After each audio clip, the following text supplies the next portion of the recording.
Κυρίες και κύριοι, καλησπέρα σας. Καλό φθινόπωρο καταρχήν. Είναι η πρώτη εκπομπή Ελεύθεροι Σκοπευτές για τη φετινή σεζόν στον Ελλάς FM.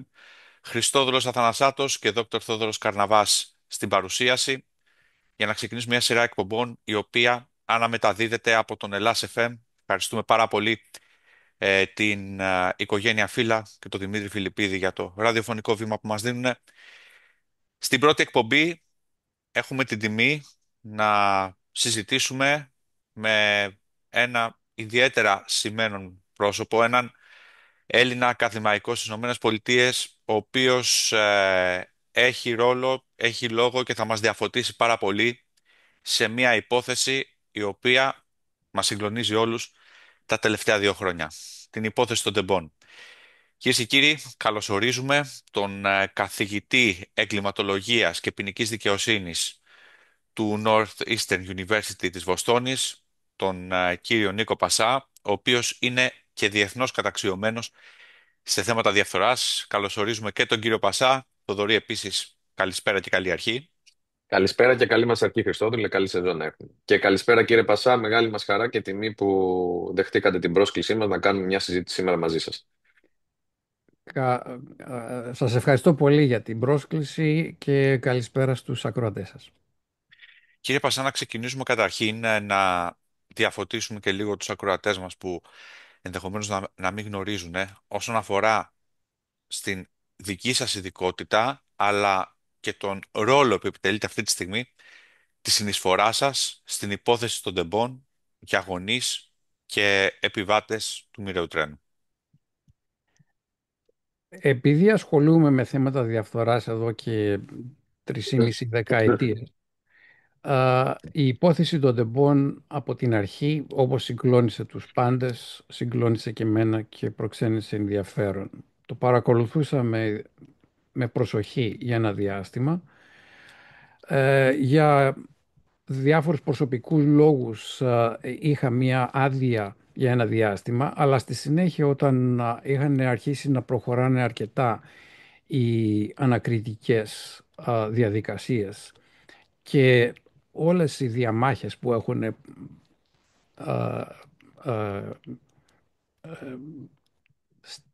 που έχουν τις έχουμε δει και στην τηλεόραση και στον τύπο και στους δρόμους της Ελλάδας και του εξωτερικού. Σε εκείνη τη φάση είχα μια συνάντηση με την κυρία Καριστιανού, η οποία μου ζήτησε να συνδράμω. Η συνδρομή μου, όπως ξεκίνησε, ήταν να μπορέσουμε να αποκαταστήσουμε τα πραγματικά γεγονότα, γιατί υπήρχαν τόσες πολλές αντιφατικές δηλώσεις και παρουσιάσεις των πραγματικών στοιχείων που ακόμη και άτομα τα οποία επέβαιναν στο τρένο καμιά φορά με παίρνανε στο τηλέφωνο αργότερα για να διαφωτίσω τι πιστεύω και τι συνέβη. Λοιπόν, το πρώτο ήταν να μπορέσουμε να κάνουμε ένα ιστορικό, ας πούμε, έργο, το οποίο να καταγράψει το τι συνέβη με τον πιο αντικειμενικό δυνατό τρόπο, για να έχουμε τουλάχιστον έναν κοινό λόγο, ένα τρόπο με τον οποίο να μπορέσουμε να μπούμε και σε διάλογο για να δούμε τι συνέβη αφενός και μετά να μπούμε στο γιατί συνέβη, ποιος ευθύνεται και τι πρέπει να γίνει. Το πρώτο λοιπόν είναι να αποκαταστήσουμε την αλήθεια. Το δεύτερο ήταν να δούμε πού υπάρχουν ευθύνες για την μη πρόληψη. Γιατί όπως ξέρετε τα δύο τρένα ήταν στην ίδια γραμμή και κινούνται σε αντίθετη κατεύθυνση για 12 λεπτά. Με τις σημερινές τεχνολογίες και προδιαγραφές αυτό είναι απαράδεκτο σε οποιαδήποτε χώρα του κόσμου, συμπεριλαμβανομένης και της Ευρώπης. Λοιπόν, πώς έγινε αυτό το κακό δεδομένων των δυνατοτήτων και υποχρεώσεων και βεβαιώσεων που είχε το επιβατικό κοινό στην Ελλάδα και στο εξωτερικό. Στη συνέχεια αυτό που διερευνούμε είναι γιατί η ανταπόκριση μόλις έγινε αυτή η καταστροφή το 2023 το Φεβρουάριο, για ποιο λόγο σχεδόν όλες οι αρχές οι οποίες είχαν κάποιο ρόλο να παίξουν σε αυτή την πρώτα διάσωση, απόσβεση της φωτιάς και διερεύνηση των αιτίων του δυστυχήματος. Γιατί έχουμε τόσες πολλές παραλήψεις, λάθη, παρεμβάσεις και στη συνέχεια καταστροφή στοιχείων. Λοιπόν, η ελλειπής προβληματική ανταπόκριση αυτό από το 112 μέχρι την πυροσβεστική, μέχρι τους ιατροδικαστές, μέχρι την αστυνομία και την Διεύθυνση Εγκληματολογικών Ερευνών, μέχρι το Γενικό Χημείο του κράτους κλπ. Για ποιο λόγο αυτά τα οποία επιβάλλονται από πρωτόκολλα, επιβάλλονται από ελληνικούς και ευρωπαϊκούς νόμους, δεν εφαρμόστηκαν. Το επόμενο θέμα το οποίο μας απασχολεί είναι θέματα παρεμβάσεων τα οποία συνιστούν παρεμπόδιση δικαιοσύνης. Μιλάμε λοιπόν όχι για απλές παρεμβάσεις, μερικές αντισυνταγματικές όπως έχει καταγγείλει και η Ένωση Εισαγγελέων και Δικαστών στην Ελλάδα, αλλά μιλάμε για καταστροφές στοιχείων. Μιλάμε για πειραγμένα ηχητικά, για διαγραμμένα βίντεο, για καταστροφή βιολογικού υλικού από τον ίδιο τον εφέτη ανακριτή.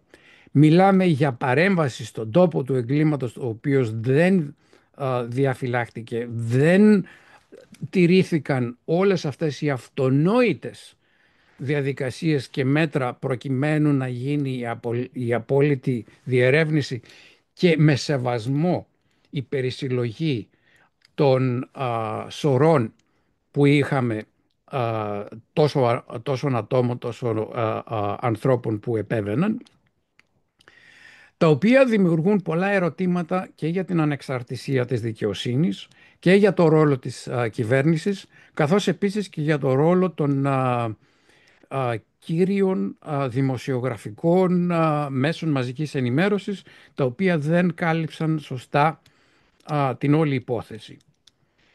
Και το τελευταίο θέμα το οποίο μας απασχολεί είναι ο τρόπος με τον οποίο επιθετικά και αδικαιολόγητα στοχοποιούνται συγγενείς, επιβάτες, ειδικοί εμπειρογνώμονες οι οποίοι ασχολούνται, δικηγόροι κλπ, οι οποίοι έχουν κάποιο ρόλο να παίξουν στην αποκατάσταση της αλήθειας. Όλα αυτά λοιπόν έχουμε φτάσει σε ορισμένα πράγματα τα οποία είναι εξοργιστικά, εξωφρενικά και απαράδεκτα για μια χώρα η οποία έχει κράτος δικαίου και ορισμένες ελληνικές αρχές, ανεξάρτητη δικαιοσύνη και κράτος δικαίου. Αυτά είναι τα οποία διερευνούμε και αυτά είναι τα οποία ακολουθώ. Πέραν από την αρχική συνομιλία και συμφωνία με την κυρία Καριστιανού να βοηθήσω, έχω έρθει σε επαφή και συνεργάζομαι στενά και με άλλες οικογένειες και με επιβάτες, επιζώντες και με εμπειρογνώμονες και με δικηγόρους. Είμαι δικηγόρος και εγώ παλιά ήμουν και μέλος του Δικηγορικού Συλλόγου της Αθήνας, αλλά η συμβολή μου είναι περισσότερο συντονιστική, συμβουλευτική και εγκληματολογική, με την έννοια ότι απλά θέλουμε να καταγράψουμε την ιστορία και να αποκαταστήσουμε την αλήθεια. Θοδωρή. Μάλιστα. Νομίζω ήταν μια πολύ ενδιαφέρουσα και κατατοπιστική εισαγωγή από τον κύριο Πασά. Εγώ θα ήθελα να κάνω δύο ερωτήσεις για να ανοίξουμε λίγο την κουβέντα. Η πρώτη ερώτηση είναι διαδικαστική, δηλαδή έχει να κάνει με τη διαδικασία από εδώ και στο εξής, σε σχέση με την ανάκριση και την διεξαγωγή της δίκης. Εάν προκύψουν καινούρια στοιχεία, ε, σε τι βαθμό αυτά μπορούν να μπουν ως κομμάτι της δικογραφίας μέσα στον όλο φάκελο, και αν όχι, τι μπορεί να γίνει πρακτικά? Γιατί αυτό είναι ένα ερωτηματικό που έχει πολλοί κόσμος στο μυαλό του, για το εάν προκύψουν νέα στοιχεία, τι μπορεί να γίνει? Θα πρέπει να ξεκινήσει καινούρια δίκη για αυτά τα στοιχεία και με καινούρια δικογραφία, ή θα πρέπει και μπορεί να ενταχθούν αυτά στη βασική δικογραφία, την ήδη υπάρχουσα, να εμπλουτιστεί αυτή και στη συνέχεια να διεξαχθεί η δίκη, μία δίκη με εμπλουτισμένο κατηγορητήριο, με καινούριους κατηγορούμενους, με επιπλέον κατηγορούμενους μάλλον, όχι καινούριους, και ίσως και με επιπλέον κατηγορίες. Αυτό είναι ένα βασικό ερώτημα που μπορεί να μας το απαντήσει κάποιος ο οποίος είναι ειδικός σε θέματα δικονομίας και νομικής επιστήμης όπως ο κ. Πασάς. Κοιτάξτε, να σας πω εξ αρχής ότι εδώ, όπως έχω αναφέρει και σε γραπτό λόγο, πρόκειται περί όχι απλώς α, ημιτελή ελληματική δικογραφία, αλλά μιλάμε για ακροτηριασμένη δικογραφία. Λοιπόν, εδώ δεν είναι ότι ενδεχομένως να προκύψουν νέα στοιχεία. Οπωσδήποτε θα προκύψουν νέα στοιχεία για αυτόν ο οποίος έχει στα χέρια του μόνο την υπάρχουσα δικογραφία. Υπάρχουν ένα σωρό επιπλέον στοιχεία τα οποία ήδη έχουμε. Έχουμε ένα σωρό ερωτήματα τα οποία ήδη έχουν τεθεί. Έχουμε ένα σωρό ερωτήσεις προς τον εφέτη ανακριτή, οι οποίες ορισμένες αιτήσεις είτε έχουν απορριφθεί, είτε ορισμένες μηνύσεις έχουν αρχιοθετηθεί με τον ίδιο τρόπο που είχε αρχικά αρχιοθετηθεί η υπόθεση κατά των ιατροδικαστών, που σημαίνει ότι πολύ περισσότερες, πολύ σοβαρότερες και επιπλέον κατηγορίες και επιπλέον άτομα τα οποία θα πρέπει να κληθούν να απαντήσουν έχουν μείνει απ' έξω από την υπάρχουσα δικογραφία. Τώρα, το τι δικογραφία έχουμε προκειμένου να ξεκινήσει η ακροαματική διαδικασία. Εδώ πέρα έχουμε συγκεκριμένα κατηγορητήρια, συγκεκριμένες κατηγορίες εναντίον συγκεκριμένων ανθρώπων. Σχετικά με τη δίκη λοιπόν, εκεί αυτό που θα κληθεί το δικαστήριο να απαντήσει είναι ισχύουν αυτές οι κατηγορίες και αν ισχύουν ποια θα είναι η τιμωρία, ποιες θα είναι οι επιπτώσεις. Λοιπόν, μέσα στα πλαίσια τα οποία έχουν ήδη οριοθετηθεί σχετικά και αποδεκτά στην ακροαματική διαδικασία είναι μόνο όσα έχουν σχέση με τους κατηγορούμενους και μόνο όσα έχουν σχέση με τις κατηγορίες. Εάν προκύψουν θέματα τα οποία είναι σοβαρά, τα οποία έχουν να κάνουν με διαφορετικούς κατηγορούμενους, με διαφορετικούς ρόλους, με διαφορετικά πραγματικά στοιχεία και πιστήρια, τότε θα πρέπει να στοιχειοθετηθεί νέα δικογραφία προκειμένου να γίνει μια νέα δίκη. Εκεί λοιπόν μπορείτε να καταλάβετε ότι όσοι... Ανεξάρτητα από αυτή που γίνεται ή θα πρέπει ή θα διακοπεί αυτή που γίνεται. Να σας δώσω ένα παράδειγμα για να δείτε πώς δεν μπορεί να γίνουν αυτά τα πράγματα παράλληλα. Πέστε ότι εγώ είμαι ένας υπάλληλος σε ένα υπουργείο και κατηγορούμε για παράβαση καθήκοντος. Και προς υπεράσπιση μου εξηγώ πως το αφεντικό μου, ο εντολέας μου, όχι μόνο τα ήξερε, αλλά μου είχε ζητήσει να κάνω αυτά που έκανα ή μου είχε ζητήσει να μην κάνω αυτά που δεν έκανα. Εφόσον λοιπόν προκύπτουν θέματα για το αφεντικό μου τα οποία δείχνουν κατά πόσο εγώ ακολουθούσα εντολές, κατά πόσο εγώ έκανα το καθήκον μου, κατά πόσο εγώ έγραφα τις εκθέσεις μου και τις αναφορές μου, πώς θα μπορέσει να βγει δίκαιη η απόφαση για την ευθύνη μου και το πώς πληρώνω για τις ευθύνες μου, εάν δεν έχει απαντηθεί και το ερώτημα τι ευθύνη έχει το αφεντικό μου, ο εντολέας μου. Λοιπόν, βλέπετε ότι όχι μόνο νομικά, αλλά και πραγματικά και ηθικά δεν μπορούν να απαντηθούν ορισμένα ερωτήματα όταν δεν έχουμε κάνει ουσιαστική, πραγματική διερεύνηση. Το πρόβλημα το οποίο έχουμε με την ανακριτική διαδικασία όπως ακολουθήθηκε είναι ότι έχει πάρα πολλά προβλήματα, πάρα πολλά στοιχεία τα οποία όχι μόνο αυτεπάγγελτα έπρεπε να κάνει ο εφέτης ανακριτής, αλλά υπήρχαν υπενθυμίσεις, υπήρχαν υπομνήματα, υπήρχαν μηνύσεις εναντίον του και εναντίον άλλων, τα οποία έχουν αφαιθεί αναπάντητα.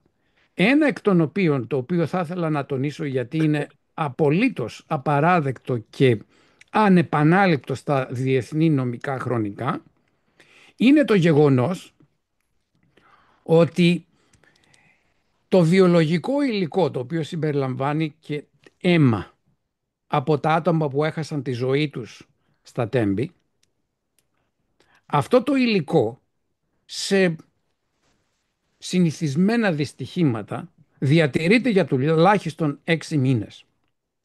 Στην περίπτωση των τεμπών που έχουμε ένα σωρό ερωτήματα για την αιτία θανάτου, η οποία κακώς δεν διαπιστώθηκε και δεν καταγράφηκε από τους ιατροδικαστές εκείνες τις μέρες,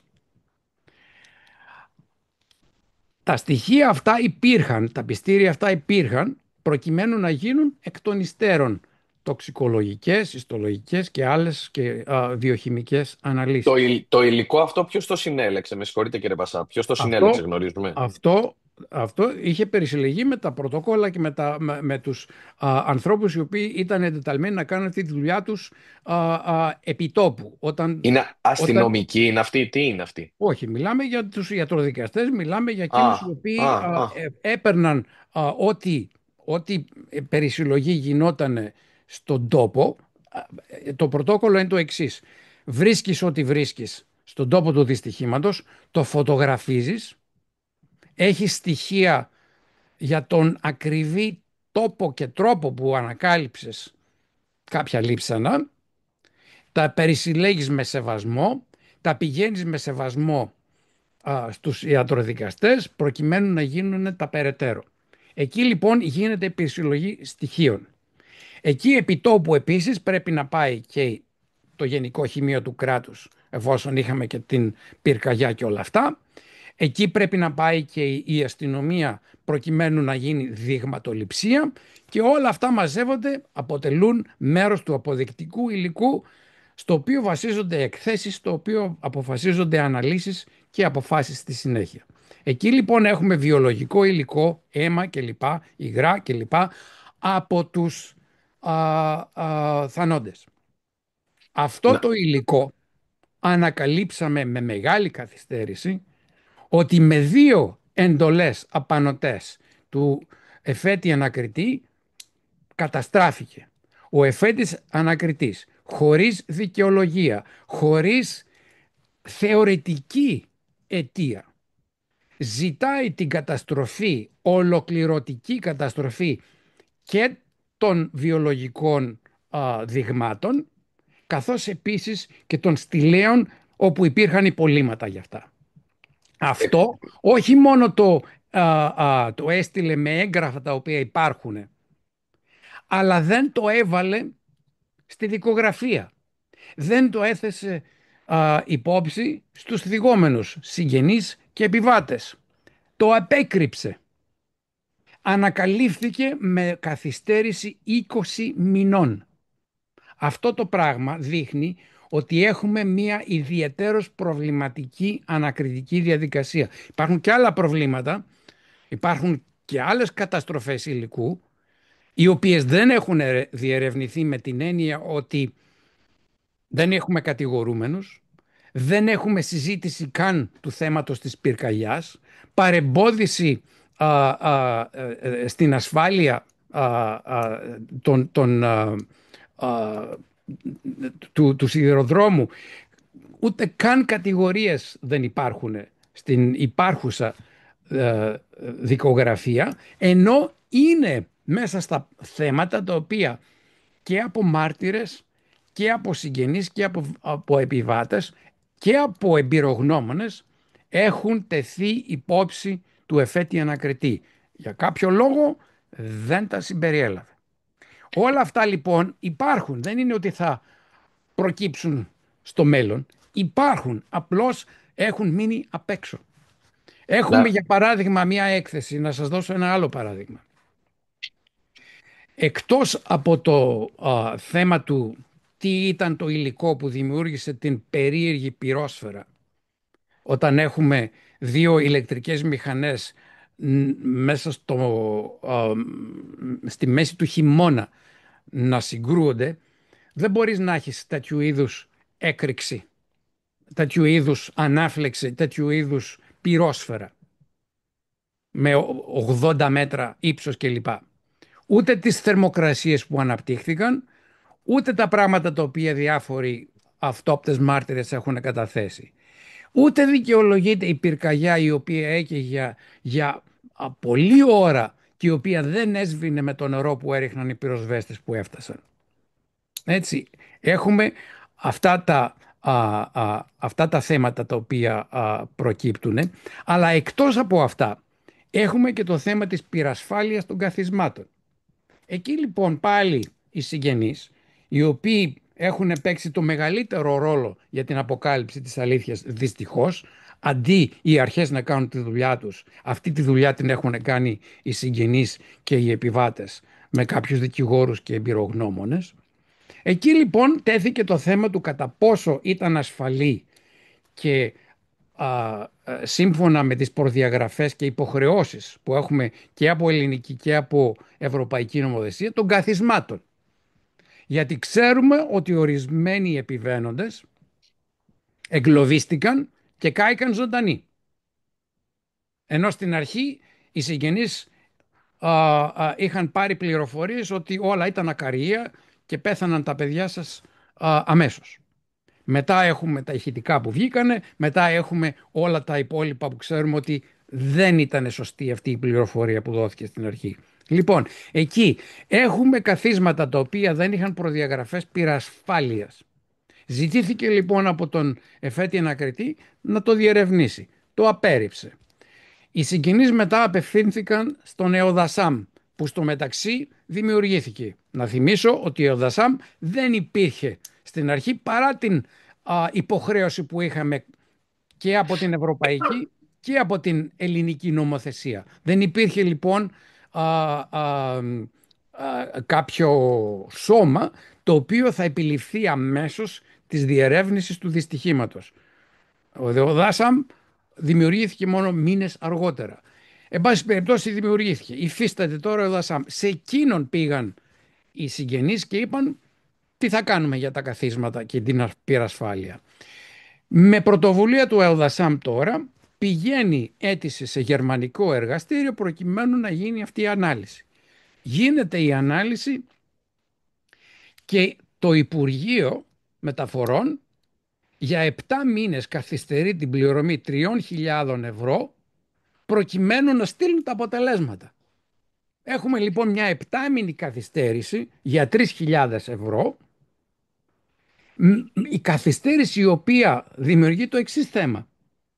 Το πρωί στις 8 η ώρα ο εφέτης ανακριτής κλείνει τη δικογραφία και την περνάει στην εισαγγελία προκειμένου να ξεκινήσει η διαδικασία και το μεσημέρι, το απόγευμα, φτάνει η έκθεση από τη Γερμανία, η οποία έχει μείνει Άρα, απ' έξω άρα τώρα τι μπορεί να γίνει?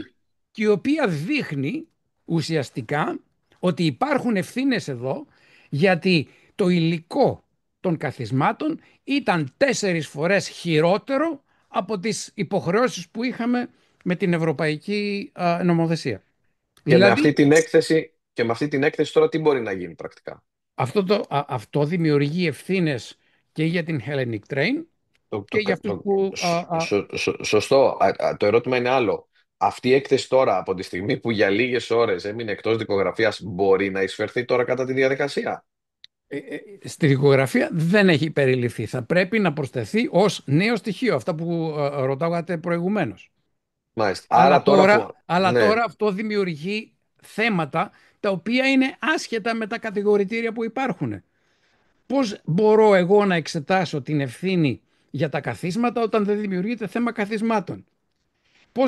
Πώς μπορούμε να διερευνήσουμε πώς κάηκαν αυτά τα άτομα γιατί εγκλωβίστηκαν λόγω ελαττωματικών καθισμάτων? Άτομα τα οποία διαφορετικά θα είχαν σωθεί. Εάν δεν υπάρχει ούτε καν θέμα πυρκαγιάς στη δικογραφία που έχουμε. Ωραία. Να ρωτήσω κάτι συμπληρωματικό. Με συγχωρείς Χριστόδουλε, έτσι. Ε, Τώρα που θα γίνει εκταφή και θα γίνουν οι εξετάσεις των θανόντων για για οι τοξικολογικές και οι βιοχημικές και όποιες άλλες, αυτό σημαίνει ότι αυτά τα κομμάτια προστίθενται στη δικογραφία πια? Προστίθενται, σωστά? Αυτά τα κομμάτια έχουν διαταχθεί για την δικογραφία η οποία άνοιξε για τις ευθύνες των ιατροδικαστών. Μπράβο. Αυτό Αλλά είναι είναι κομμάτι. διαφορετικό, δεν είναι το ίδιο. Οι Α, ιατροδικαστές δεν υφίστανται στη δικογραφία που έχει κατατεθεί. άρα θα είναι για άλλη δίκη. Αυτό θα είναι διαφορετικό, σαφώς. Και άρα, αν ας πούμε βγουν αποτελέσματα εξετάσεων, ας πούμε ότι βγαίνουν 10 δείγματα που δείχνουν ότι υπάρχουν υπολείμματα υδρογοναθράκων σε οστά θυμάτων των τεμπών. Αυτά δεν μπορούν να μπουν στη δικογραφία, την κεντρική δικογραφία. Αυτό θα δείξει πρώτον ότι η φωτιά έφταγε για το θάνατο όλων αυτών των ανθρώπων. Μιλάμε για πυρκαγιά.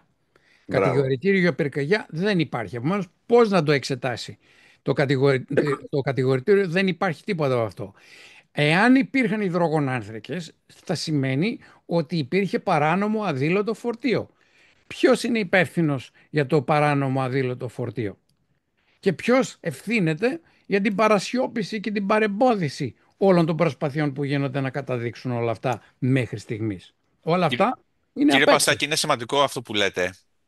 Το αδήλωτο φορτίο έχει αποτελέσει ουσιαστικά αντικείμενο συζήτησης, μια συζήτηση ορισμένες φορές, κυρίως θα έλεγα, και πολιτικά φορτισμένης, και υπάρχει μια πλευρά η οποία προσπαθεί να το αποδομήσει, να το απαξιώσει ότι έχει απορριφθεί.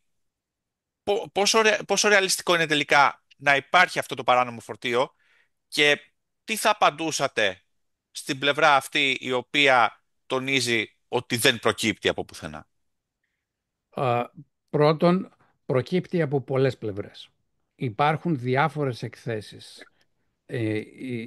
υπογεγραμμένες από έγκριτους χημικούς μηχανικούς και εκεί συμπεριλαμβάνεται και η έκθεση ΕΟΔΑΣΑΜ. Αν δείτε την έκθεση του κυρίου Κωνσταντόπουλου, καθηγητή πανεπιστημίου χημικό-μηχανικό, αυτή είναι και η άποψη η οποία έχει γίνει επίσης αποδεκτή από τον ΕΡΑ, από τις Ευρωπαϊκές Αρχές. Να θυμίσω επίσης ότι οι Ευρωπαϊκές Αρχές είχαν και κάποια συμμετοχή σε αυτά που έχουν συμπεριληφθεί και στην έκθεση ΕΟΔΑΣΑΜ.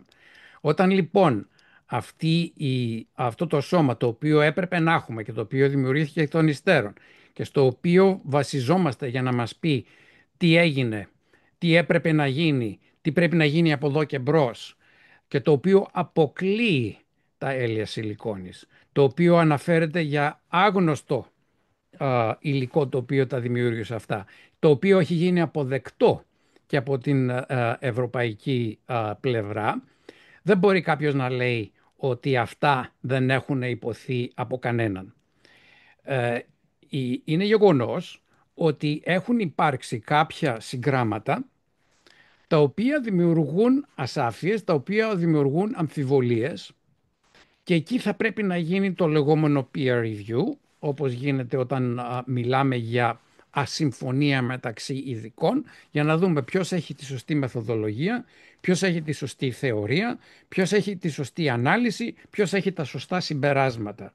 Εκεί λοιπόν εγώ προσωπικά με τις συζητήσεις που έχω κάνει με Έλληνες του εσωτερικού και του εξωτερικού, οι οποίοι έχουν τα προσόντα να κρίνουν αυτά τα θέματα, επειδή είναι χημικοί μηχανικοί, επειδή έχουν κάποια εμπειρία με αυτά τα θέματα, δεν έχω βρει ούτε ένα άτομο το οποίο να συνυπογράφει τη θεωρία η οποία έχει υιοθετηθεί ως το αίτιο της πυρόσφαιρας και πυρκαγιάς από τον εφέτη ανακριτή.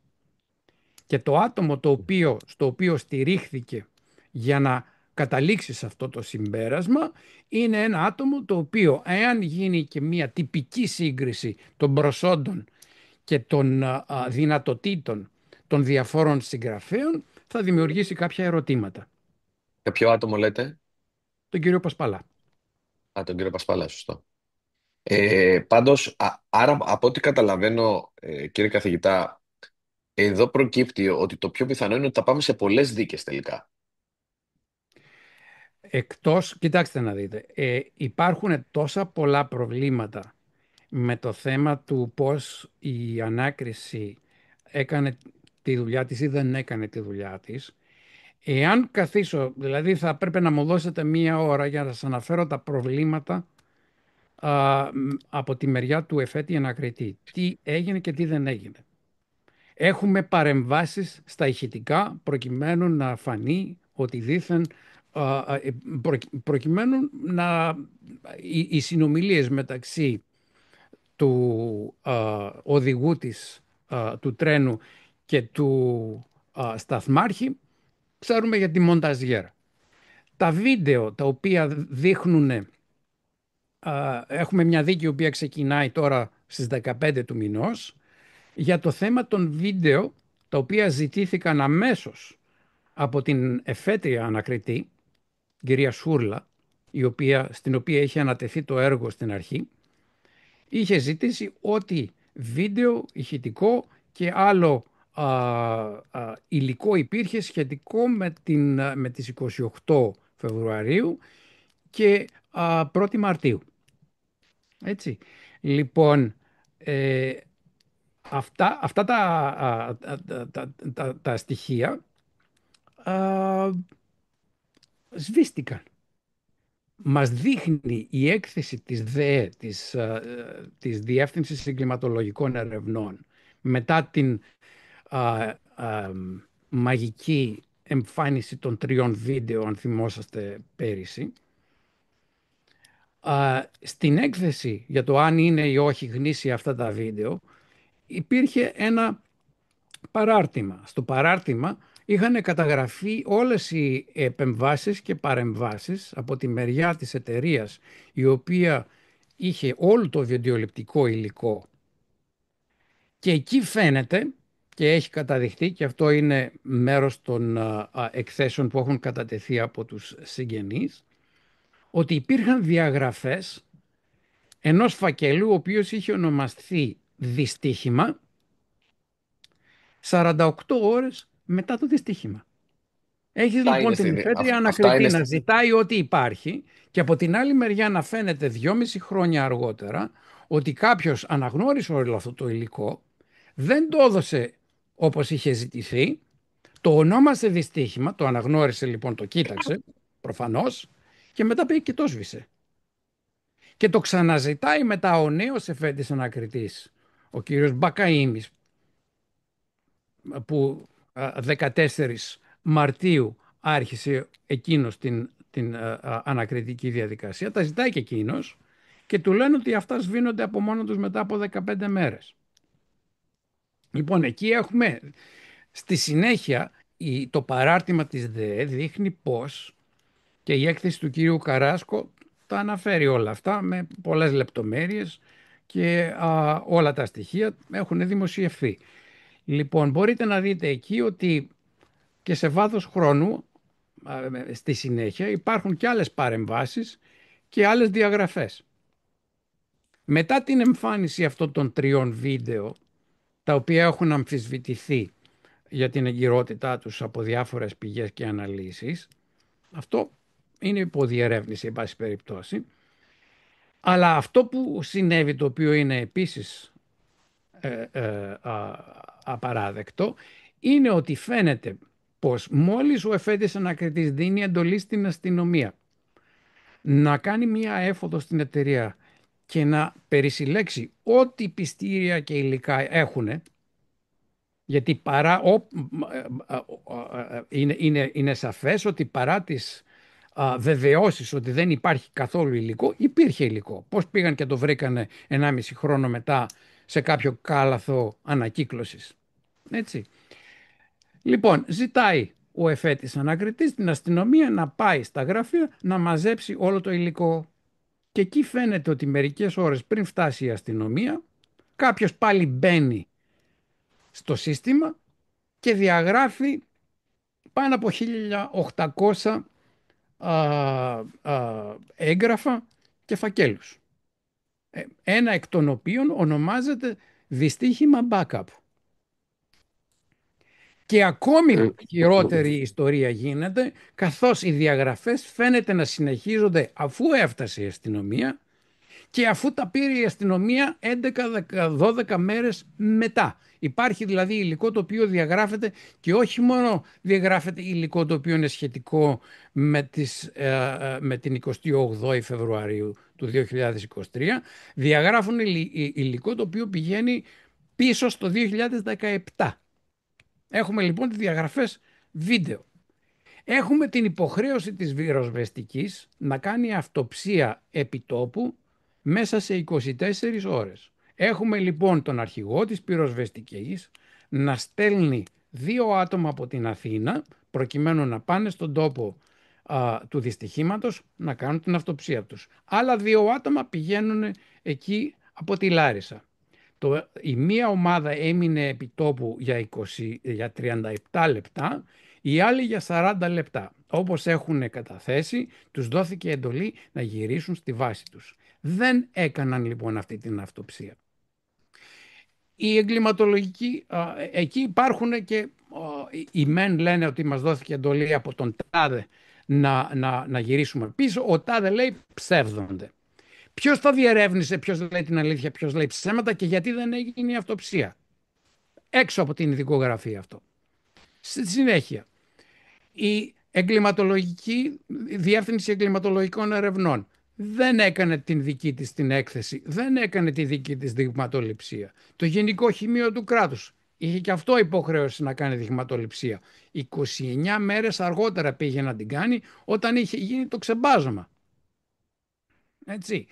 Λοιπόν, αυτά λείπουν από την δικογραφία. Ξέρουμε ότι μπήκαν μέσα, έβαλαν όλα αυτούς τους γερανούς και λοιπά και πήραν εκατοντάδες κυβικά μέτρα χώμα, λιψάνων, πιστηρίων, τα πάντα τα πήραν και τα πετάξανε σε ιδιωτικές ιδιοκτησίες χιλιόμετρα μακριά. Εκεί όπου μήνες αργότερα, με τη βοήθεια των σκυλιών της Ανούμπης και με την έρευνα και πρωτοβουλία των συγγενών, βρίσκουμε ότι πού πεταχτήκανε χωρίς να μας λένε γιατί τα πήραν και γιατί τα πετάξανε εκεί. Και το χειρότερο είναι ότι διαπιστώνουμε ότι έγινε η ιεροσυλία. Δηλαδή πριν μαζευτούν τα λείψανα των νεκρών, τα πήραν όπως ήτανε και τα πετάξανε σαν μπάζα, χωρίς να πούν σε κανέναν πού τα πήγανε. Εκεί βρήκαμε λοιπόν με τη βοήθεια της Ανούμπης οστά των επιβατών, προσωπικά τους αντικείμενα και βιολογικό υλικό. Και εκεί παραμένουν αταυτοποίητα πάνω από 100 οστά. Αυτά δεν τα Παραμένουν ταυτοποίησαν. αταυτοποίητα. Δεν Ο τα κύριος ταυτοποίησαν Ασλανίδης, μετά. ορίστε, Δεν τα ταυτοποίησαν αυτά μετά. Αφού τα μαζέψαν, τα βρήκαν, δεν τα ταυτοποίησαν αυτά. μόνο μερικά. Μόνο μερικά. Σας λέω ότι 100, παραπάνω από 100, ίσως παραπάνω από 200 οστά παραμένουν αταυτοποίητα. Ο κύριος Ασλανίδης συγκεκριμένα έχει ζητήσει να γίνει ταυτοποίηση. Αυτό έχει απορριφθεί. Έτσι. Λοιπόν, υπάρχουν ένα σωρό πράγματα τα οποία, για παράδειγμα, προκειμένου να γίνει αυτό το ξεμπάζωμα και το μπάζωμα, διατέθηκαν 600 τόσα χιλιάδες ευρώ, τα οποία βρεθήκανε μέσα στις 24 ώρες. Αυτό είναι το ίδιο το κράτος που πήρε 7 μήνες να βρει τα 3.000 ευρώ για να πληρώσουν για την έκθεση από τη Γερμανία για τα καθίσματα. Ωραία, αλλά κύριε Πασά, μισό λεπτό. Εγώ θέλω να γίνει σαφές και για αυτούς που θα μας ακούσουν το εξής. Όλα αυτά τα φοβερά, πολλά εκ των οποίων τα γνωρίζαμε ήδη, στοιχεία τα οποία δεν υπάρχουν ή δεν υπάρχουν, αυτά δεν είναι κομμάτι της δικογραφίας. Δηλαδή, για παράδειγμα, το γεγονός ε, ότι οι πυροσβέστες έκατσαν μόνο εκεί, μόνο 35, 37 ή 40 λεπτά στο χώρο του εγκλήματος. Αυτό υπάρχει με στη δικογραφία, ναι ή Όχι, όχι? όχι. Όχι, όχι. Δεν Άρα, υπάρχουν, δεν υπάρχουν κατηγορίες για αυτές τις παρεμβάσεις. Δεν υπάρχουν μάλιστα, κατηγορίες για αυτούς που δώσανε τις εντολές. Δεν μάλιστα. υπάρχουν κατηγορίες για τις διαγραφές των βίντεο. Δεν υπάρχει διαρεύνηση για το ποιος έδωσε τις εντολές να γίνουν όλα αυτά. Έχουμε Μάλιστα. καταγγελίες, για παράδειγμα, άτομο το οποίο απειλήθηκε με την καριέρα του προκειμένου να υπογράψει αυτοψία την οποία δεν έκανε. Και Την, αυτοψία η οποία δημοσιεύτηκε ανυπόγραφη και ημιτελής στα μέσα μαζικής ενημέρωσης στη συνέχεια. την οποία την υπέγραψε τελικά, όχι. Η καταγγελία είναι ότι υποχρεώθηκε να βάλει την υπογραφή της τελικά γιατί απειλήθηκε ότι θα χάσει τη δουλειά της. Έχει γίνει αυτή η καταγγελία, είναι γραπτή. Ναι. Μάλιστα. Να ρωτήσω κάτι άλλο σε σχέση με τα λείψανα που είπατε, τα οποία μεταφέρθηκαν ως κομμάτι ως μέρος, ως περιεχόμενο αυτών των πολλών κυβικών μέτρων χώματος που εξήχθησαν από την περιοχή. Υπάρχει και ένα άλλο θέμα που άκουσα κάποιον εμπειρογνώμονα να αναφέρει. Δεν είναι μόνο ότι δεν διατηρήθηκε ε, το βιολογικό υλικό και δόθηκε εντολή να καταστραφεί. Είναι ότι βάσει πρωτοκόλου επιπλέον θα πρέπει τα οστά, τα σώματα και τα σώματα βασικά των διαμελισμένα ημί των θυμάτων να φωτογραφηθούν ακριβώς όπου βρέθηκαν μετά το δυστύχημα, προκειμένου η τοποθεσία η θέση των σωμάτων, των θυμάτων, να βοηθήσει στην εξαγωγή συμπεράσματος για το τι έγινε. Αυτό λέγεται ότι δεν έχει γίνει. Ισχύει? Να σας πω τι έχει γίνει εδώ. Αυτή η χαρτογράφηση, Μπράβο. υπάρχει μια μαρτυρία ότι έγινε. Η χαρτογράφηση αυτή λείπει από τη δικογραφία. Οι φωτογραφίες, οι οποίες μαρτυρία πάλι λέει ότι τις πήραμε, φωτογραφίες δεν υπάρχουν. Φωτογραφίες για το πού βρήκανε σωρούς υπάρχουν για 2-3 άτομα στη δικογραφία. Και Δεν η υπάρχει τίποτα. μαρτυρία... Λοιπόν, τι έγινε με τις φωτογραφίες αυτές, τι έγινε με Ναι. τη χαρτογράφηση, η οποία πάλι ήταν. Και κοιτάξτε να δείτε, όλα τα πρωτόκολλα, υπάρχουν τα πρωτόκολλα τα οποία δεν ακολουθήθηκαν από τους ιατροδικαστές, οι οποίοι είχαν την υποχρέωση να κάνουν όλες αυτές τις εξετάσεις και είχαν την υποχρέωση να κάνουν, να βρουν την αιτία θανάτου. Αυτό έχει γίνει σε όλα τα άλλα δυστυχήματα τα οποία έχουμε, δηλαδή ακόμη και στην Ελλάδα τα έχουμε κάνει σε άλλες περιπτώσεις. Δεν γίνανε μόνο εδώ. Εκτός αυτού υπήρχαν πρωτόκολλα για το τι πρέπει να κάνουν οι αρχές, οι πρώτες αρχές που φτάνουν, πυροσβεστική, τροχία κλπ. Τι πρέπει να κάνουν σε περίπτωση καταστροφικών γεγονότων, συμβάντων, με πολλά θύματα. Υπάρχουν πρωτόκολλα για το τι γίνεται όταν υπάρχει όχι παράνομο, επικίνδυνο φορτίο. Υπάρχουν πρωτόκολλα για θέματα που έχουν να κάνουν με την μόλυνση του περιβάλλοντος. Ούτε αυτά τα πρωτόκολλα ακολουθήθηκαν.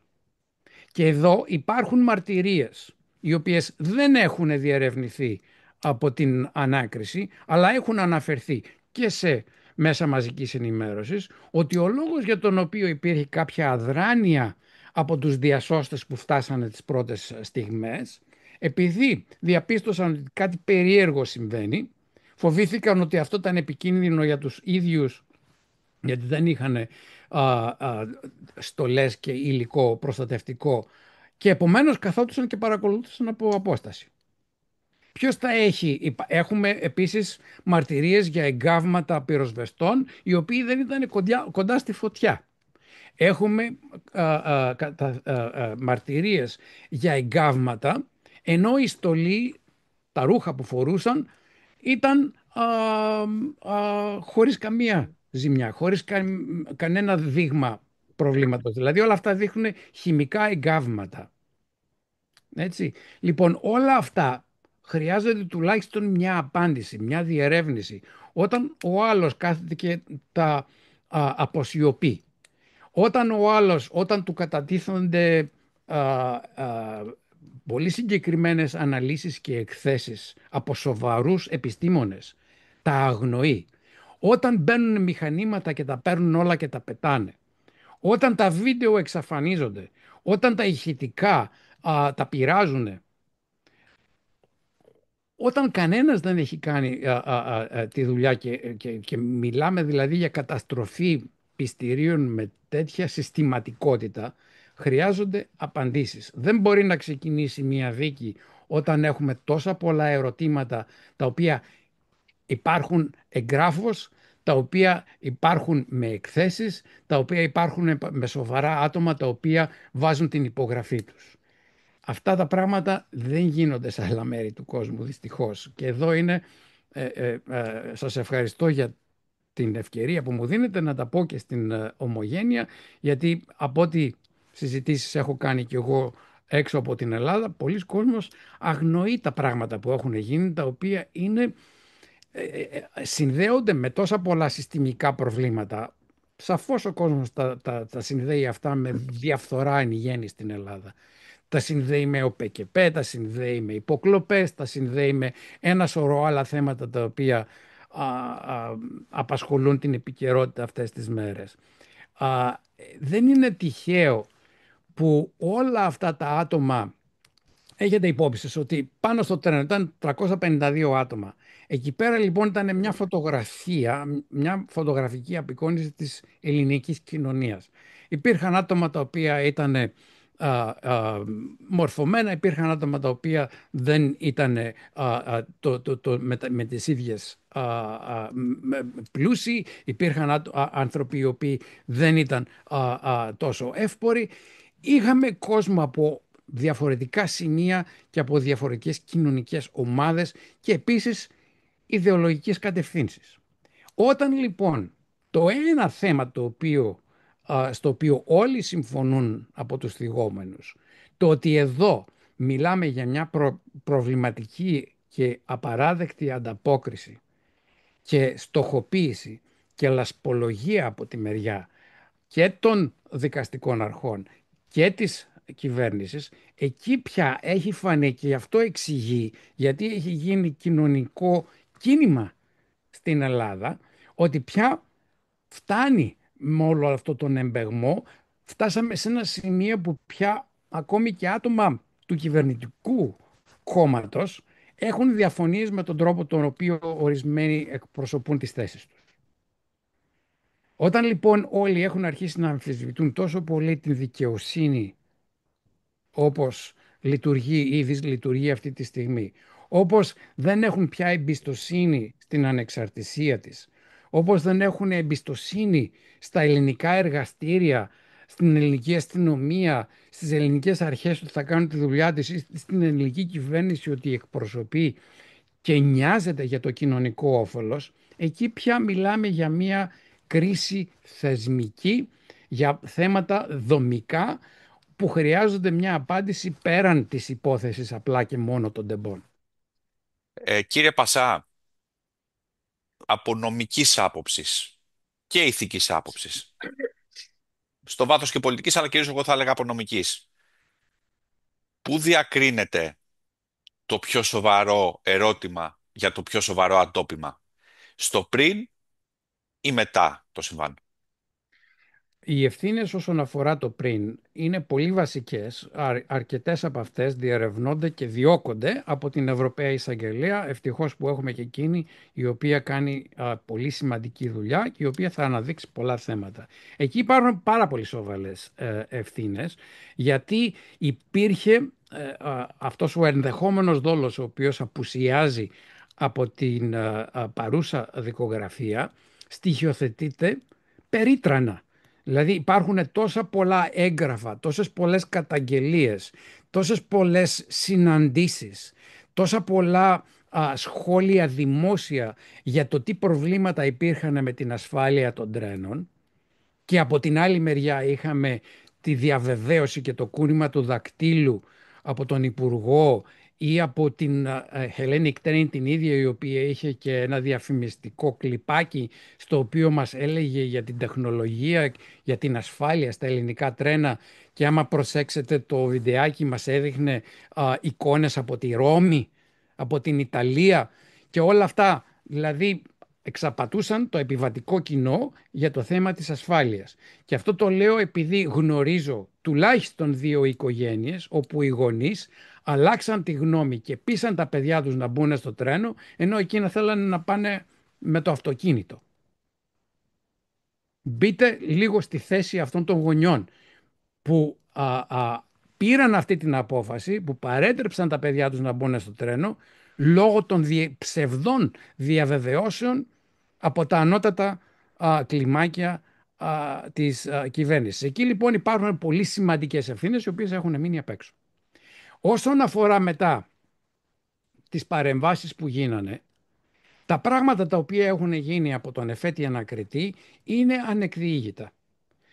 Υπάρχει επίσης το θέμα το οποίο έχει καταγγελθεί ως αντισυνταγματική παρέμβαση από την εκτελεστική εξουσία όταν δόθηκε κανονικά η υπόθεση στην κυρία Σούρλα προκειμένου να, να ξεκινήσει η ανακριτική διαδικασία και μετά ο Πρωθυπουργός παρεμβαίνει εγγράφος και δημοσίως να αλλάξει το άτομο και μπαίνει μέσα ο Άριος Πάγος, βγάζει Προς τον την κυρία κύριο, Σούρλα και προς βάζει τον τον κύριο κύριο, Πακαΐμη.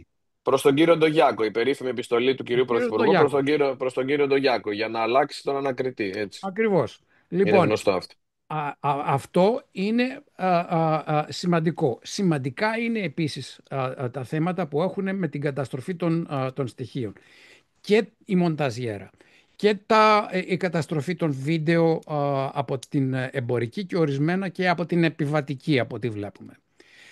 Οι εντολές που δόθηκαν σε πυροσβεστικοί, ιατροδικαστές, άλλους προκειμένου να μην κάνουν πράγματα δεν έχουν διερευνηθεί. Αυτό είναι πολύ σημαντικό. Στα χέρια της αστυνομίας να διαγράφονται βίντεο τα οποία να έχουν σχέση με το δυστύχημα είναι επίσης απαράδεκτο. Το Γενικό Χημείο του κράτους να μην κάνει τις δειγματοληψίες και να μην καταδείχνει και να εξηγεί την ύπαρξη υδρογονανθράκων στο τοπίο είναι επίσης πολύ σημαντικό. Άλλο σημαντικό το οποίο δεν αναφέραμε μέχρι στιγμής είναι η συγγραφή, κατάθεση και συζήτηση μιας έκθεσης από την Ανεξάρτητη Αρχή Διαφάνειας που είχε γίνει τον Οκτώβριο του 2021 και συζητήθηκε στο γραφείο του Υπουργού Μεταφορών, η οποία ανέλυε με λεπτομέρειες τις πειθαρχικές και ποινικές ευθύνες πάρα πολλών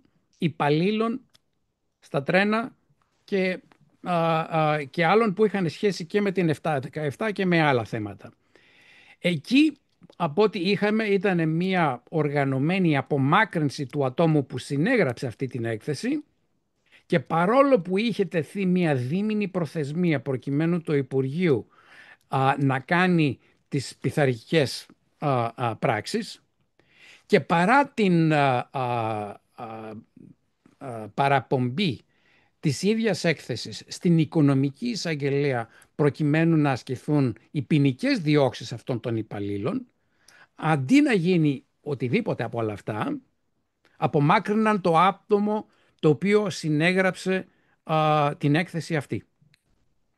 Έχουμε το ξεμπάσμα το οποίο έχει καταγγελθεί ότι υπήρχε όχι απλώς παρέμβαση από Μαξίμου, υπήρχαν τηλεφωνήματα σε ανοιχτή ακρόαση τα οποία μιλούσαν για ξεμπάσμα.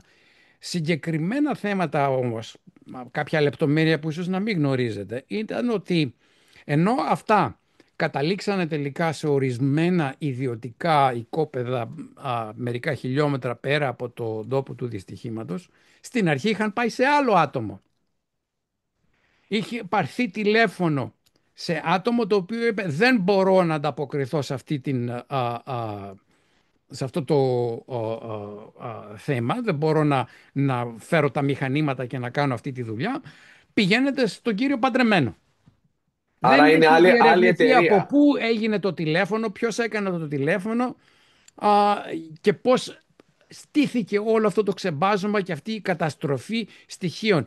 Ακόμη και ο ΕΟΔΑΣΑ μας λέει ότι έτσι και δεν είχε γίνει αυτή η καταστροφική ενέργεια για τα πιστήρια, θα μπορούσαμε να απαντήσουμε σε όλες αυτές τις ερωτήσεις. Τι δημιούργησε την πυρόσφαιρα, τι δημιούργησε την πυρκαγιά, υπήρχε δεν υπήρχε φορτίο, πόσοι πέθαναν από το α, β και γ λόγο, πού ακριβώς βρεθήκανε, ποιοι ευθύνονται για αυτά. Όλα αυτά θα μπορούσαν να έχουν απαντηθεί εάν δεν είχαμε αυτή την καταστροφή στοιχείων από όλες αυτές τις πλευρές. Όλα αυτά λοιπόν στοιχειοθετούν πολύ συγκεκριμένες ευθύνες, οι οποίες μένουν έξω από τη δικογραφία αυτή τη στιγμή. Βλέπετε λοιπόν το πόσο δεν είναι απλά ελλειπής, δηλαδή γι' αυτό σας λέω πρόκειται για ακροτηριασμένη δικογραφία. Και εκεί αυτό που προξενεί η έκπληξη είναι ωραία. Ένα άτομο για ΑΒ λόγο δεν έχει κάνει σωστά τη δουλειά. Αυτοί που παίρνουν όλη αυτή τη δικογραφία που μέσα σε 5 εργάσιμες διαβάσαν όλες αυτές τις 60.000 σελίδες και αποφασίσαν ότι καλώς έγιναν όλα αυτά, να προχωρήσουμε στη διαδικασία πριν ακόμη προλάβουν οι συγγενείς να καταθέσουν τους λόγους για τους οποίους δεν έγινε σωστά αυτή η διαδικασία. Και μετά να βγαίνει και πρόεδρος του Ανωτάτου Δικαστηρίου να μας λέει ότι κακώς εγείρουμε θέματα ανεξαρτησίας της δικαιοσύνης και σας παρακαλώ αφήστε μας να κάνουμε τη δουλειά σας. Ποια είναι η δουλειά σας? Να συγκαλύπτετε? Αυτά είναι πράγματα τα οποία εξοργίζουν. Συγγνώμη δηλαδή, αλλά δεν υπάρχει Έλληνας ο οποίος να μην μπορεί να κρατάει την ψυχραιμία του όταν γίνονται αυτά τα πράγματα.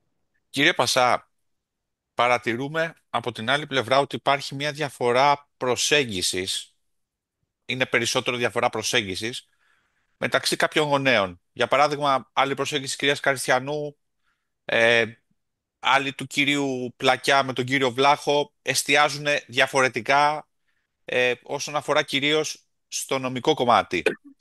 Είναι, πόσο ουσιώδης είναι η διαφορά μεταξύ τους και πού πιστεύετε ότι οφείλεται? Κοιτάξτε να δείτε, ότι υπάρχουν διαφωνίες, υπάρχουν. Ότι υπάρχουν διαφωνίες και στο δημόσιο λόγο, σαφώς. Τις βρίσκεται, έχουν καταγραφεί και έχουν επίσης σχολιαστεί. Αυτό που σας διαβεβαιώνω είναι ότι όσο πολύ συντονισμένοι και ενωμένοι είμαστε, τόσο καλύτερα αποτελέσματα θα έχουμε. Εκεί λοιπόν υπάρχει κάποια συνένεση στο ότι όλοι προσδοκούν κάποια ανακάλυψη της αλήθειας. Μπορεί να διαφωνούν με το πώς θα φτάσουμε εκεί, μπορεί να διαφωνούν με το τι θα βρούμε, αλλά το ότι όλοι καταλογίζουν ευθύνες στον τρόπο με τον οποίο διαχειρίστηκαν οι αρχές όλη την υπόθεση, όσον αφορά στο ότι υπάρχουν εγκληματικές ευθύνες, ότι δηλαδή μιλάμε για πολλαπλά εγκλήματα εκεί, δεν υπάρχει καμία διαφωνία, και ευχής έργο είναι όσοι δικηγόροι έχουν τη διάθεση και να συντονιστούν και να συμπράξουν στο βαθμό που οι εντολείς τους μπορούν να βρουν κάποια σημεία συμφωνίας. Εγώ να σας πω την αλήθεια, προσωπικά και με τον κύριο Βλάχο έχω μιλήσει και με την κυρία Καριστιανού και με τον κύριο Κωνσταντινίδη και με τον κύριο Ασλανίδη και με τον κύριο Καλβουρτζή και με την οικογένεια του Γεράσιμου που ακόμη δεν έχει βγει από το κόμμα και με ένα σωρό επιζώντες. Έτσι. Ο λόγος για τον οποίο το κάνω αυτό αφενός είναι γιατί αυτή είναι η δουλειά μου, να μιλήσω με όλους, να κρατήσω την αντικειμενικότητά μου προκειμένου να καταλάβω την προοπτική του καθενός και επίσης να μπορέσω να καταγράψω τα πραγματικά στοιχεία με αντικειμενικό τρόπο. Επιπλέον αυτού πιστεύω ότι αυτός είναι ένας ρόλος σημαντικός στο ότι μπορούμε να φτιάξουμε κάποιες γέφυρες επικοινωνίας και κάποια ελπίδα καλύτερου συντονισμού που θα μας δώσει αποτελεσματικότερες απαντήσεις και καλύτερα αποτελέσματα στα δικαστήρια όλα αυτά τα οποία θα έχουμε και στην Ελλάδα και στο εξωτερικό. Ο λόγος για τον οποίο υπάρχουν διαφωνίες είναι πολλαπλές. Σας είπα ότι ένα δείγμα της ελληνικής κοινωνίας είναι εκεί. Ξέρετε ότι εμείς οι Έλληνες δεν συμφωνούμε για όλα. Ζητάς, όπως λένε, δύο Έλληνες τη γνώμη τους και θα σου δώσουν τρεις απόψεις. Λοιπόν, αυτές είναι αναμενόμενες, μερικές λιγότερο επιθυμητές από άλλες. Ο στόχος, ο δικός μου προσωπικά, είναι να μπορέσουμε να γεφυρώσουμε όσο γίνεται περισσότερες διαφωνίες, να βρούμε τα κοινά στοιχεία και να μπορέσουμε να συμπράξουμε προκειμένου να βγει στο τέλος η αλήθεια, να μπορέσουμε να καταλογιστούν οι ευθύνες σε αυτούς που ευθύνονται, να βρούμε δικαιοσύνη και πολύ σημαντικό είναι να μάθουμε κάποια μαθήματα κάπου στο τέλος, προκειμένου να φτιάξουμε και στα τρένα, αλλά και πέραν των τρένων, μία κοινωνία, μία διακυβέρνηση, η οποία είναι αναντάξια της Ελλάδας. Έχουμε φτάσει σε σημείο πια που όλα τα κόμματα και στην κυβέρνηση και στην αντιπολίτευση έχουν φτάσει, από ό,τι καταλαβαίνω, να ανησυχούν για το πώς η διαφθορά, η σύψη σε τόσους πολλούς θεσμούς έχει φτάσει στο απροχώρητο και επιτέλους θα πρέπει να φτιάξουμε έναν τρόπο διακυβέρνησης ο οποίος να είναι κάτι φρέσκο, νέο οξυγόνο, νέο αίμα, το οποίο ούτε θα καταστραφεί ούτε θα εναντιωθεί, θα βγει μέσα από την ελληνική κοινωνία.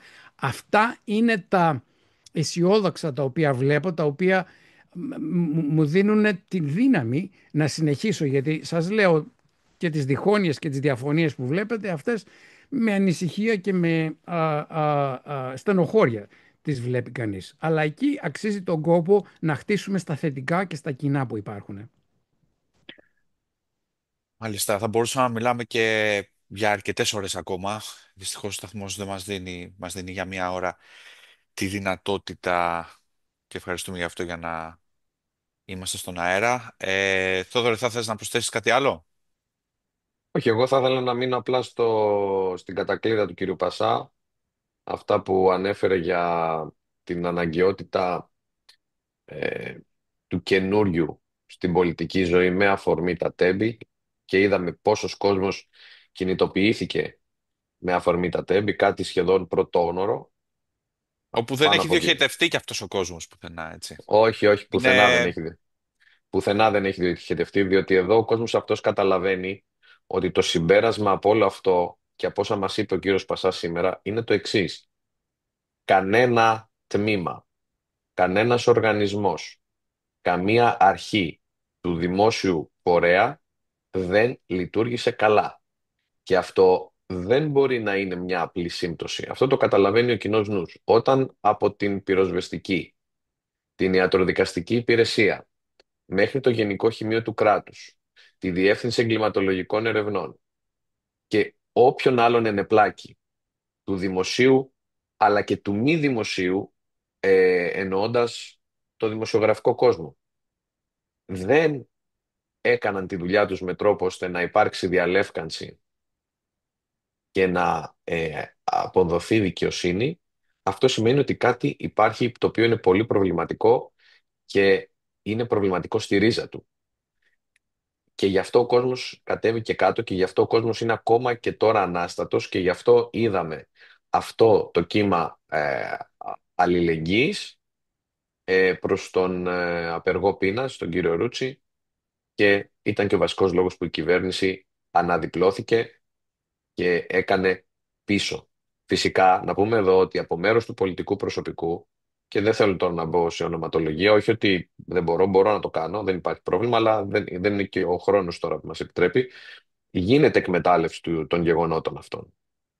Και να μην ξεχνάμε ότι ένα μεγάλο μέρος του πολιτικού προσωπικού της αντιπολίτευσης έχει δείξει εμπράκτος ότι δεν θα ήθελε να υπάρχει διαλεύκανση. Και υπάρχουν γεγονότα που το αποδεικνύουν αυτό, με ένα βασικό κυρίαρχο, την κατάθεση της πρότασης του Πασόκ για τον κύριο Τριαντόπουλο για πλημέλημα. Έτσι, αναφέρω μόνο ένα. Υπάρχουν και άλλα, τα οποία θα τα δούμε και σε άλλη εκπομπή, ίσως αν έχουμε την ευκαιρία και τη χαρά πάλι με τον κύριο Πασά. Θέλω λοιπόν να πω ότι αυτό το οποίο είπε ο κύριος Πασάς, και με αυτό κλείνω, είναι πολύ σημαντικό, η ανάγκη για νέο οξυγόνο στην πολιτική ζωή, η οποία θα έρθει μόνο από κάτω, δηλαδή από τον κόσμο και από ανθρώπους που είναι εκτός του συστήματος εξουσίας, ας το πούμε έτσι, όλων των τελευταίων ετών, του οποίου τα αποτελέσματα τα είδαμε και τα βλέπουμε τώρα. Αυτό. Και μην ξεχνάτε, είμαστε στις Ηνωμένες Πολιτείες, μια χώρα όπου με τα καλά και τα κακά της, αν κάποιος γλιστρήσει σε ένα δημόσιο έργο έξω και πέσει κάτω, μπορεί να πάρει 100 χιλιάρικα. Δηλαδή αντιλαμβάνεστε ότι αν είχαν συμβεί όλα αυτά που ανέφερε και ο κύριος Πασάς σήμερα στις Ηνωμένες Πολιτείες, τα είχε χρεοκοπήσει το κράτος από τις αποζημιώσεις και σίγουρα κάποιοι θα ήταν στη φυλακή ήδη. Αυτό είναι μια άλλη ιστορία ασφαλώς και είναι πάρα πολύ μεγάλη συζήτηση. Κύριε Πασά, σας ευχαριστούμε πολύ που ήσασταν μαζί μας. Εγώ σας ευχαριστώ και παραμένω στη διάθεσή σας και σε οποιοδήποτε άλλο μέρος της ελληνικής ομογένειας που θα ήθελε να μάθει και κάτι παραπάνω. Να σας δείξω, υπάρχουν και Ελληνόπουλα, φοιτητές, φοιτήτριες, με τις οποίες συνεργάζομαι, που και εκείνες αφιλοκερδώς δίνουν χρόνο προκειμένου να βρούμε κάποια άκρη με αυτά που διαρευνούμε. Λοιπόν, είναι κάτι το οποίο έτσι και αρχίσεις να το κοιτάζεις, δεν πρόκειται να το αφήσει κάτω. Είναι σαν να πιάνεις ένα βιβλίο που δεν μπορείς να το βάλεις κάτω πριν το τελειώσεις. Έτσι έχουμε φτάσει λοιπόν με μια αγωνία, μια ανησυχία στα τέμπη, η οποία ανοίγει κάποιες προοπτικές πέραν της συγκεκριμένης υπόθεσης και μας δίνει λίγο αέρα στα πανιά μας αν σκεφτόμαστε ότι εδώ θα μπορέσει να υπάρξει κάποια αλλαγή βιώσιμη που θα πιάσει τόπο. Μάλιστα. Αυτά λοιπόν, ευχαριστούμε πάρα πολύ τον κύριο Πασά. Κυρίες και κύριοι, ήταν οι πρώτοι ελεύθεροι σκοπευτές της σεζόν, Χριστόδουλος Αθανασάτος και Θοδωρής Καρναβάλς, με καλεσμένο τον διεθνώς καταξιωμένο στα θέματα διαφθοράς, καθηγητή εγκληματολογίας και ποινικής δικαιοσύνης στο Northeastern University Βοστόνης, τον κύριο Πασά. Ανανεώνουμε το ραντεβού μας για την επόμενη εβδομάδα. Ευχαριστούμε πολύ. Καλή σας συνέχεια. Να είστε καλά.